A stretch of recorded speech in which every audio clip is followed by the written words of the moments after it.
Hi mga karag-karag, welcome back to my vlog. Isang madilim na brown out na bagyo sa inyong lahat mula dito sa Lasak City. Lalaban pa rin ako para sa Pangkabuhayan Showcase, para sa ekonomiya. Ngit-ngit kayang palibot dito sa Lasak City mga karag-karag dahil nga brown out. Siguro yung yung malakas yung hangin kanina, siguro may posting mga na bitaw, kaya yun wala kaming kaliwanag-liwanag dito. So yung gamit ko lang is yung solar na tag 200 pesos. Mamaya patay na yan yung ilaw at of course yung lighter na may flashlight. O diba, ganun lang yung eksena natin dito mga karag-karag. Makikipagchismisan pa rin ako sa inyo dahil nga kasing dilim din ng budhi ang mga basher ni Atisa Manalo na lumalaban ngayon sa Miss Cosmo 2024 crown, na kung saan ako yung mga kapitbahay nating taga Milky Way kasing dilim at brown out din yung utak at kukuti nila sa inis at gigil nila kay Atisa Manalo dahil yung taga Milky Way mga karag-karag.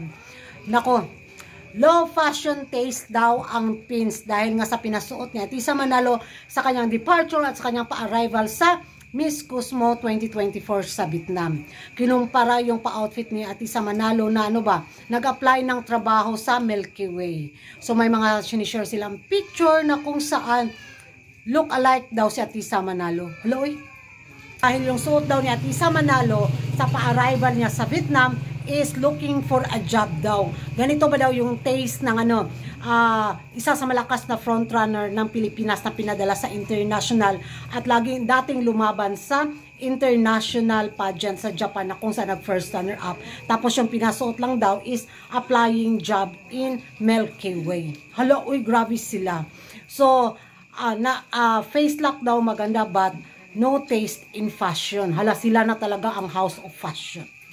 Sila na talaga ang may ka-taste-taste pagdating sa mga pinasuot ng kanilang kandidatang pa-arrival sa mga international pageant. Sa kanila na yung corona purya gaba galore lang yun sila.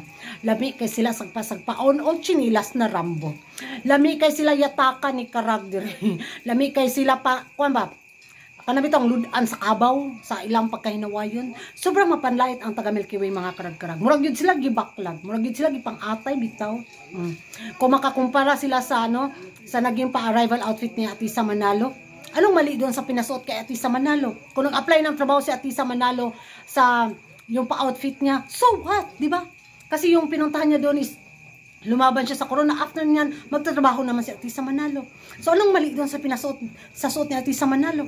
Mga hinawayon, binaklag lang dito sila mga karag-karag. Gigil nila talaga ako. Ayoko sana mag-vlog kasi walang kuryente. Pero itudo ko na rin. Dahil sa gigil ko sa nila, kaya sila sagpaon yung kuryente. So, talagang pinapipestahan nila yung pa-arrival outfit ni Atisa Manalo na kung saan may mga pa-share photos pa sila. Mga hilas yun sa mga baki. Murag yun sila ganang kuan bitaw, akala mo kung sino bitaw na mga powerhouse country. Hilos-hilos, oy. Isang Atisa Manalo nilait nila. Kumusta naman yung kandidata nila doon na parang timang din. Porya gaba lang. Huwag nilang anuhan talaga si Atisa Manalo dahil nako, lalaban tayong pizza. Magpapatalo ba tayo? Nagsimula silang manlait sa kandidata natin. Pues yun. Makatilaw sila sa baba ni Kurgan. May nawayon sila. Yung tata nila, gata lang jud pod tagam.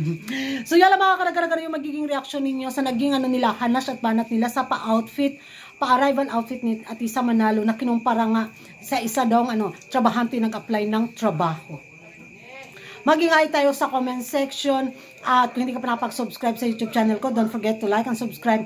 Kung nagan karag ang babaeng lagi nagkarag-karag, and see you in my next vlog. Bye bye.